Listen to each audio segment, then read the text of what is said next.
Hello everyone, welcome back to Rasa's Creepy Reading.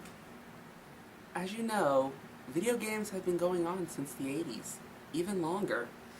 But sometimes maybe a video game may have a dark story around it.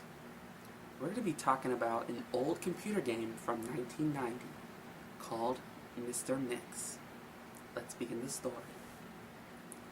Does anyone remember an old PC game from the early 90s called Mr. Mix? It's mainly a typing game similar to Mario's Teach Typing, where you have to type words in a box to make the chef, the titular Mr. Mix, put ingredients into the bowl. Wow, computer games in the 90s were actually kind of bad. Or simple. Like it. Coming from a kid who was in the 90s, and this game was about my age. Dang, I'm pretty sure. Continue, please. Unlike most typing games, however, this game is notorious for having an insane difficulty curve.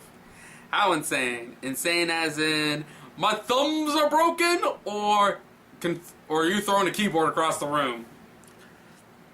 The game had a word per minute requirement for each level, being as low as 10 on level 1 and as high as 85 on the third. Damn!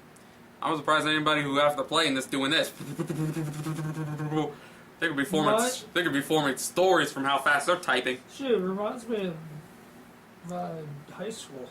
By level 5, the requirements reached over 500, effectively making it impossible to proceed any further without breaking your freaking fingers. Forget your fingers. Remember the blisters. I got blisters on my fingers. I've got blisters on my blisters. Okay, back to the story. Sorry. We're just trying to keep ourselves entertained before I scare the crap out of this guy. One of the main things that people noticed about the game immediately was the background music. The music on the first level was an unsettling pattern of growls that progressively louder as the level went on, often causing damage to early computer speakers that was not designed to handle extremely high volumes of sound. The second level had no music at all, and the third, that's what sounded like an extreme low quality recording of a hairdryer playing in the background. And I thought our budget was cheap on these videos. This shoots it out of the park. Shit, our budget's way low. The remaining two levels had an extremely loud, high-pitched ringing throughout the level that caused severe eardrum damage to those who managed to get that far. So, if you talk to a deaf person whose ears were destroyed, ask them if they played Mr. Mix. Or, in our case, son, if they've played Mr. Meeks. Oh yeah, I forgot. They can't hear you. They can read lips. Reading lips. Okay. Anyway, Another continue. rather disturbing aspect of the game was the design of Mr. Mix himself. He was a large, round-faced, overweight male with largely beady eyes and red spots on his cheek. I think he's blushing, if what you mean the red spots on his cheek. Either that or he has really bad skin condition. Maybe. Most children who play the game reported to have vivid nightmares of Mr. Mix speaking to them in a quiet, raspy voice and threatening them to keep quiet about something. However, none of them could remember exactly what it was. One psychologist who saw many of these children reported being disturbed by the sheer amount of terror on the faces of the children as they recounted the details of the nightmare. So these nightmares are so bad, a psychologist literally just said, I'm done, here's my 5-day warning. Many of the children broke down in tears in the process, begging their parents to save them. However, no direct relationship to the game itself could determine by the few cases, as not all the children suffer the same adverse effects. Hey, kind of like when Porygon flashed, it wasn't Porygon, it was Pikachu who gave everyone seizures. In Japan. And some were able to survive. For obvious reasons, this game did not sell very well. It remained in relative obscurity until a few years ago when PC hackers got a hold of the ROM of the game and started digging through it. Using memory hacking software, they managed to crack the game's code and bypass the impossible 5th level. What they found, however, was extremely disturbing and caused many of them to quit the expedition altogether. Damn. That's how you know when it's bad, when even hackers are saying, F this. According to the reports, these hackers left behind the game left behind, the game behaved very strangely if the fifth level is bypassed. The game crashes violently and closes, writing a bunch of files to the user's System32 directive, to the point that the RAM is almost completely filled. How much can this game have in data if it fills up a computer? Damn. These files are reportedly pictures of people that are with horribly deformed faces, appearing to scream in pain and agony, with their eyes appearing to be bleeding from their tear ducts, and the outer layer of skin torn clean off in multiple places. Dang. I can't even think of a leopard joke for this. If the user attempts to delete these files, the computer will violently crash in the blue screen, causing permanent irreparable damage to the user's hard drive. So you just blowed up your own computer. Hopefully it wasn't your family's. I agree. Hackers found that this was caused by a lone byte in the game's ROM that triggered when the fifth level was completed. So one level caused this whole effed upness to the computers. Damn! And I thought I Am Scared was effed up. After removing this byte, they were able to proceed to the sixth level and the final level.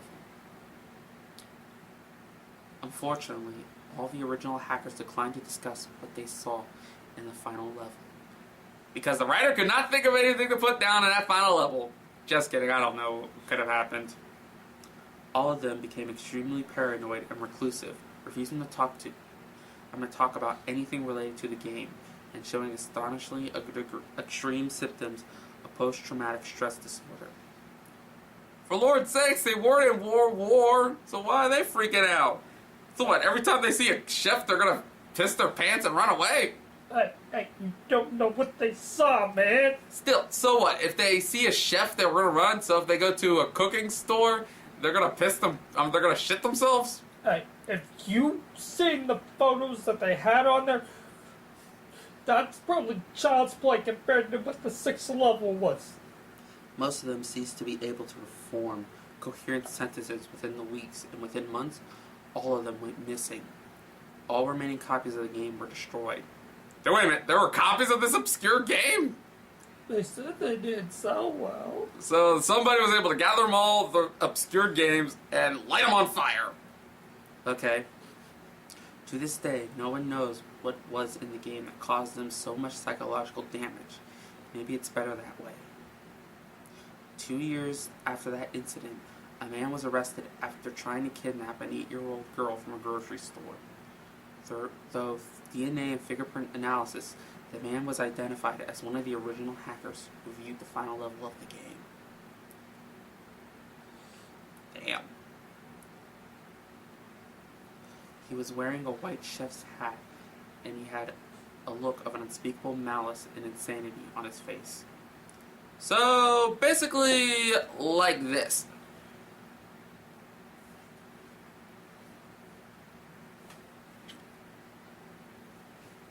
When interrogated, the man would only say one thing.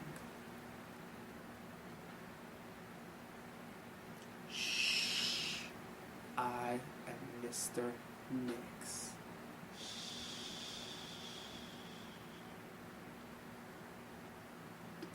And that is Mr. Mix. And what does my associate says in this story? That's fucked up. Great, now he has post-traumatic stress.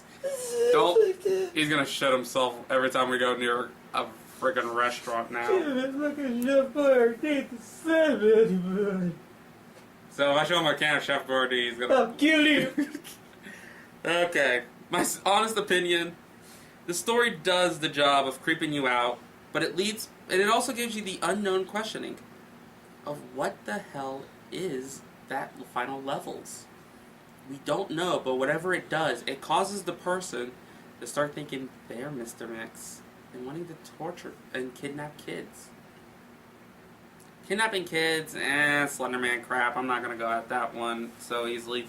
But besides that, it does the job of creepiness well.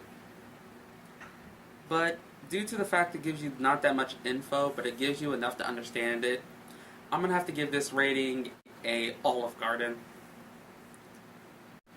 Till then, maybe tomorrow we do another story that will creep out my associate. Or maybe we'll do a crappy pasta. Don't know until we get there. Then, shh.